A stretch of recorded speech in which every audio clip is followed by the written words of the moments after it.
మరో 5 రోజుల్లో క్యాలెండర్ మారిపోబోతుంది. పాత సంవత్సరానికి వీడ్కోలు పలికి కొత్త సంవత్సరానికి ఆహ్వానం పలకబోతున్నాం. ఈ తరుణంలో గడిచిన సంవత్సరం ఆంధ్ర రాజకీయాన్ని ఒకసారి పరిశీలిస్తే కనుక 2024 సంవత్సరం ఏపీ రాజకీయాల దిశను మార్చివేసిన సంవత్సరంగా పేర్కొనవచ్చు. అవును, 5 ఏళ్లు అధికారంలో ఉండి నిరాటంకంగా ఎదురులేని రాజకీయం చేసిన వైఎస్ఆర్సీపీ అత్యంత దారుణంగా అధికారాన్ని కోల్పోయింది. 2019లో 151 సీట్లు దక్కించుకున్న వైఎస్ఆర్సీపీ గడిచిన ఎన్నికల్లో కేవలం 11 అసెంబ్లీ స్థానాలకి పరిమితమై అబాసుపాలైంది. అదే సమయంలో 2019 ఎన్నికల్లో కేవలం 23 స్థానాలకి పరిమితమైన తెలుగుదేశం పార్టీ ఈ ఏడాది జరిగిన ఎన్నికల్లో 144 స్థానాల్లో విజయ దుందుబి మోగించింది. ఈ క్రమంలో టీడీపీ, బీజేపీ, జనసేనలతో కలిసి ప్రభుత్వాన్ని ఏర్పాటు చేసింది. మరోవైపు కేంద్రంలో కూడా ఎన్డీఏ ప్రభుత్వాలే అధికారంలో ఉండడంతో అమరావతి పనులు ఇప్పుడు జెట్ వేగంతో దూసుకుపోతున్నాయి. టీడీపీ, జనసేన, బీజేపీ కూటమిగా పోటీ చేసి 164 స్థానాలను దక్కించుకోగా టీడీపీకి 45.60% ఓట్లు, వైఎస్ఆర్సీపీకి 39.37% ఓట్లు మాత్రమే దక్కాయి.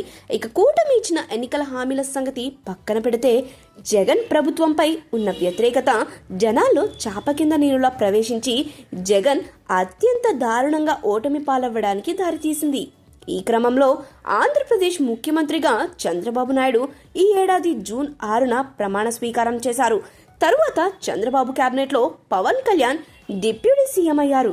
జనసేన నుంచి కందుల దుర్గేష్, నాదెండ్ల మనోహర్కు చోటు దక్కగా తాజాగా నాగబాబు కూడా చంద్రబాబు కేబినెట్లో చోటు దక్కడం విశేషం. ఇక అధికారానికి దూరం కావడంతో వైసీపీ నాయకులు ఒక్కొక్కరిగా ఆ పార్టీని వీడుతున్నారు. ఈ నేపథ్యంలోనే మాజీ డిప్యూటీ సీఎం ఆళ్లనాని, మాజీ మంత్రి మోపిదేవి వెంకటరమణ, మాజీ ఎంపీ బీదా మస్తాన్రావు వైఎస్ఆర్సీపీని వీడి టీడీపీలో చేరడం జరిగింది. ఇంకా మరికొంతమంది నాయకులు జనసేనలో చేరగా మరికొందరు ఆ పార్టీని వీడుతారని విశ్వసనీయ వర్గాల సమాచారం. దాంతో పార్టీని క్షేత్రస్థాయి నుంచి పటిష్టం చేసేందుకు పార్టీ చీఫ్ జగన్ విశ్వ ప్రయత్నాలు చేస్తున్నట్టు తెలుస్తోంది. ఈ నేపథ్యంలోనే 2025 సంక్రాంతి నుంచి జిల్లాల వారీగా జగన్ అన్ని ప్రాంతాల్లోని పర్యటించనున్నారు. ఇకపోతే ఇక్కడ ముఖ్యంగా జనసేనని పవన్ కళ్యాణ్ గురించి ప్రత్యేకంగా మాట్లాడుకోవాలి. పవన్ కళ్యాణ్ ఇప్పుడు 100% పొలిటీషియన్ గా అవతరించాడు.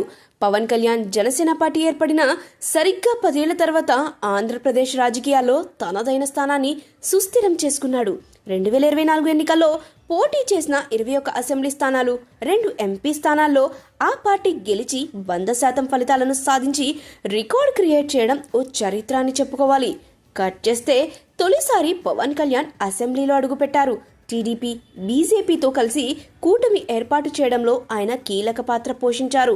ఎన్డీఏ సమావేశంలో పవన్ కళ్యాణ్ను మోదీ తుఫాన్తో పోల్చడంతో ఒక్కసారిగా భారత్ మొత్తం పవన్ రీసౌండ్ వినబడింది. ఆ తర్వాత జరిగిన మహారాష్ట్ర ఎన్నికల సమయంలో పవన్ కళ్యాణ్ను ప్రచారం చేయాలని కేంద్ర హోంశాఖ మంత్రి అమిత్ షా కోరగా మహారాష్ట్రలో తెలుగు ఓటర్లే ఎక్కువగా ఉండడంతో నియోజకవర్గాల్లో పవన్ ప్రచారం చేయడం జరిగింది. ఇది ఎన్డీఏ కూటమికి బాగా కలిసి వచ్చింది. పవన్ కళ్యాణ్ ప్రచారం చేసిన నియోజకవర్గాల్లో ఎన్డీఏ కూటమి అభ్యర్థులు విజయం సాధించారు. దాంతో జాతీయ స్థాయిలో కూడా జనసేన పార్టీకి గుర్తింపు లభించింది.